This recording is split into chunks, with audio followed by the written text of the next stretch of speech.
Hello. तो solution of triangle chapter continue करते हैं। नेक्स्ट टॉपिक है एक्स रेडियस। तो एक्स रेडियस का मतलब होता है एक्स सर्किल का रेडियस, और एक्स सर्किल होता है जो ट्रायंगल के बाहर हो। एक्स सर्किल होता है जो ट्रायंगल को बाहर से तीनों साइड को टच करे। तो एक्स सर्किल जो होता है वो ट्रायंगल को बाहर से टच करता है। तो ये वर्टेक्स हो गया ए बी सी, और इन सेंटर एक्स सेंटर जो मिलता है वो वर्टेक्स ए के internal angle bisector, vertex B का external angle bisector, vertex B का एक्सटर्नल एंगल बाइसेक्टर, और वर्टेक्स सी का एक्सटर्नल एंगल बाइसेक्टर। तो वहाँ से मिलेगा।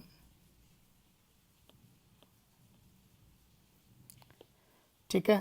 तो ये वर्टेक्स ए का इंटरनल एंगल बाइसेक्टर a/2 और वर्टेक्स बी का एक्सटर्नल एंगल बाइसेक्टर। तो इंटरनल एंगल हो गया बी, तो बाहर का एंगल हो जाएगा पाई माइनस बी, तो उसका एंगल बाइसेक्टर तो π/2 minus b/2। Similarly external angle bisector π/2 minus c/2, और ये इंटरसेक्शन पॉइंट जो आएगा is known as a I1।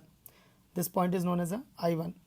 तो ex radius denoted as R1, R2 and R3, and ex centres denoted as I1, I2 and I3। तो I1, I2, I3 कैसा होगा ये, और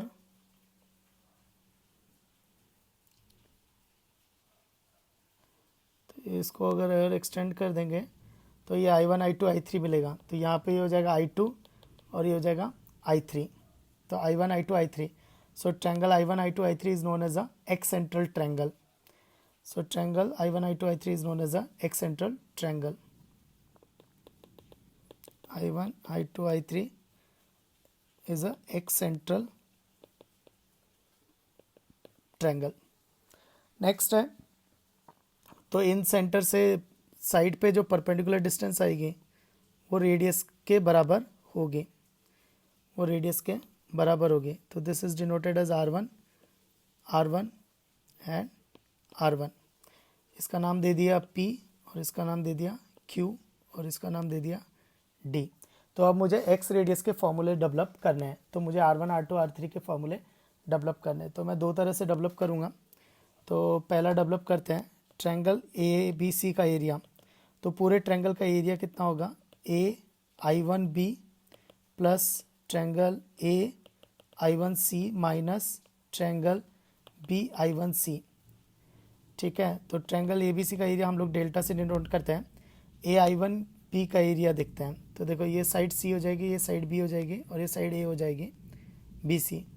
तो AI1 का एरिया हाफ बेस, तो इस केस में बेस होगी AB, तो वो हो जाएगा C, और इनटू हाइट R1। हाइट क्या होता है, वर्टेक्स अपोजिट साइड पे परपेंडिकुलर डिस्टेंस। सिमिलरली AI1C का हो जाएगा half base into height, minus BI1C का हो जाएगा हाफ बेस इनटू हाइट। तो 2 क्रॉस मल्टीप्लाई, तो 2 delta is equal to R1 common आ जाएगा, तो B plus C minus A, B plus C minus A. और हमें पता है कि 2s is equal to A plus B plus C. तो b प्लस सी कितना हो जाएगा, 2s माइनस ए। तो सब्सटीट्यूट कर दो, तो 2 delta is equal to R1 into 2s minus A. तो 2 delta is equal to R1 into S minus A, और 2 कॉमन आ जाएगा, 2 कैंसिल हो गया। तो R1 is equal to delta upon S minus A. तो ये एक फार्मूला हो गया। तो R1 is equal to delta upon S minus A. तो सोचो R2 कितना होगा, delta upon S minus B, और R3 कितना होगा, delta upon S minus C. R3 हो जाएगा delta upon S minus C. Next हमें हाफ एंगल का फॉर्मूले पता है, तो 10b/2, तो delta upon S into S minus B. तो यहाँ पे मैं delta upon S minus B लिख सकता हूँ, S10b/2, S10b/2। तो इसलिए R1 का फॉर्मूला हो जाएगा S10a/2, क्योंकि वो ए में चल रहा है। तो R2 कितना हो जाएगा, S10b/2, और R3 कितना हो जाएगा, S10c/2। तो ये हो गए और फार्मूले। तो R1, R2, R3 का फॉर्मूले, और एक R1, R2, R3 के फॉर्मूले। फिर नेक्स्ट यही फॉर्मूले और एक और तरीके से डेवलप करते हैं जो हमने इन रेडियस के केस में किए। तो जैसा इन रेडियस में किया वैसे ही यहाँ पे भी एक और तरीके से फॉर्मूलेस डेवलप करते हैं। सो यही फॉर्मूले फिर से एक और तरीके से डेवलप करते हैं। तो कैसे करेंगे, वो लेंथ ऑफ टेंजेंट के फंडे लगा के। तो देखो, तो इसमें हम लोग फंडे क्या लगा सकते हैं कि 2s is equal to A B plus B C plus C A perimeter. तो ए बी प्लस और बी सी हो जाएगी B D plus D C plus C A. अब लेंथ ऑफ टेंजेंट, तो B D is equal to B Q और similarly D C is equal to C P. तो 2s is equal to A B 2s is equal to A B plus B Q plus C P plus C A. और A B plus B Q is a A Q और C P plus C A is a A P. और A vertex से देखें तो A Q और A P R tangent, तो इसलिए A P is equal to A Q. तो 2s is equal to 2AP। तो s is equal to A P आ जाएगा। ठीक है, अब ए पी फाइंड आउट करते हैं। अब ए पी कैसे फाइंड आउट करेंगे, तो देखो ए पी कैसे फाइंड आउट करेंगे। अगर देखें तो triangle A I one Q, ये एक राइट एंगल ट्रायंगल है। तो triangle A I one Q right angle triangle है। तो this is A, this is I one and this is Q, this is right angle R one और ये base angle A by two. और मुझे क्या चाहिए, ए क्यू चाहिए। तो this is also equal to A Q. A P and A Q दोनों बराबर ही हैं। तो अब मैं कौन सा ट्रिगो यूज़ करूँगा, कौन सा ट्रिगो यूज़ करूँ जिससे मुझे ए क्यू और आर वन मिल जाए। तो 10, तो 10 A by two is equal to perpendicular upon base. So R one is equal to A Q 10 A by two. पर मुझे क्या चाहिए, मुझे ए क्यू चाहिए। तो A Q is equal to R one 10 A by two. तो उसमें use करेंगे तो S is equal to A Q, तो ये हो जाएगा R one 10 A by two. तो R one is equal to S 10 A by two. तो सिमिलरली आर टू कितना हो जाएगा, एस 10 बी बाई टू। और आर थ्री कितना हो जाएगा, एस 10 सी बाई टू। और फिर 10 ए बाई टू का हाफ एंगल का फॉर्मूला यूज़ करते हैं। तो S into delta upon S into S minus A. तो आर वन आ जाएगा delta upon S minus A. Similarly R two आ जाएगी delta upon S minus B. और आर थ्री आ जाएगा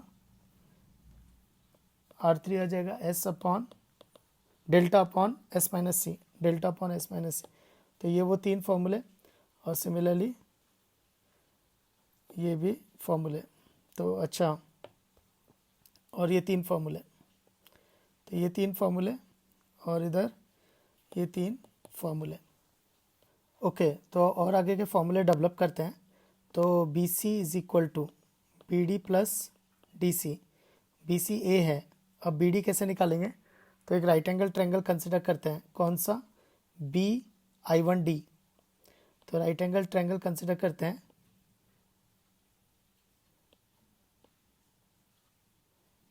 बी आई वन डी।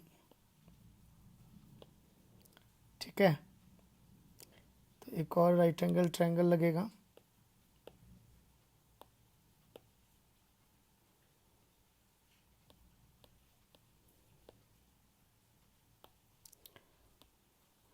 तो ये हो गया बी, ये D I one D I one सी।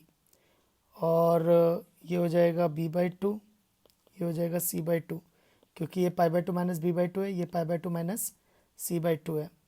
तो नेक्स्ट, तो B C is equal to B D plus D C. Next R one कौन है, आर वन ये परपेंडिकुलर डिस्टेंस। तो मैं क्या करूँगा, तो राइट एंगल ट्रायंगल, तो 10 B by two is equal to perpendicular upon base, तो B D by R one. तो सिमिलरली ऐसे 10 सी बाई टू भी आ जाएगा। तो 10 सी बाई टू कितना आ जाएगा, D C upon R one. तो यहाँ से बी डी की वैल्यू आ गई R one 10 B by two, और इधर से डी सी की वैल्यू आ गई R one 10 C by two. तो फिर से, तो B C is equal to B D plus D C. तो बी सी ए था, ये हो जाएगा R one 10 B by two plus R one 10 C by two. फिर साइन कॉस में कन्वर्ट करेंगे, R1 कॉमन ले लेंगे, तो sine b/2 upon cos b/2 plus sine c/2 upon cos c/2। Next तो LCM, तो sine b/2 into cos c/2 इन plus cos b/2 into sine c/2 upon cos b/2 into cos c/2। तो ऊपर एक sine a plus B का formula बन गया, तो R1 इंटू sine b plus c/2 upon cos b/2 into cos c/2। Next तो b प्लस सी हो जाएगा पाई माइनस ए, तो b प्लस c/2 हो जाएगा पाई/2 माइनस a/2। तो ऊपर b प्लस c/2 को पाई/2 माइनस a/2 पुट करेंगे, तो वो आ जाएगा cos a/2 upon cos b/2 into cos c/2। Cross multiply so that कि R1 आ जाए, तो R1 is equal to a cos b/2 into cos c/2 upon cos a/2 और साइन लॉ, तो 2r sine a into cos b/2 into cos c/2। तो R1 is equal to 2r और multiple angle, अच्छा denominator में cos a/2 था, तो sine A को लिख सकते हैं multiple angle 2 sine a/2 cos a/2, 2 sine a/2 cos a/2 और cos b/2 cos c/2 as it is, और डिनोमिनेटर में कॉस a/2। तो R1 is equal to 4r sine cos a/2 cancel हो जाएगा, तो sign a/2 cos b/2 into cos c/2। तो सी एक pattern बन गया, R1 में साइन के साथ a/2 है, बाकी दोनों कॉस है, तो R2 में क्या होगा, R2 में क्या होगा, साइन के साथ होगा b/2 और बाकी दोनों होंगे कॉस, तो cos a/2 into cos c/2। और R3 में क्या होगा 4r, तो साइन c/2 के साथ होगा, तो sine c/2 into cos a/2 into cos b/2। तो दीज आर द फॉर्मूले फॉर x रेडियस।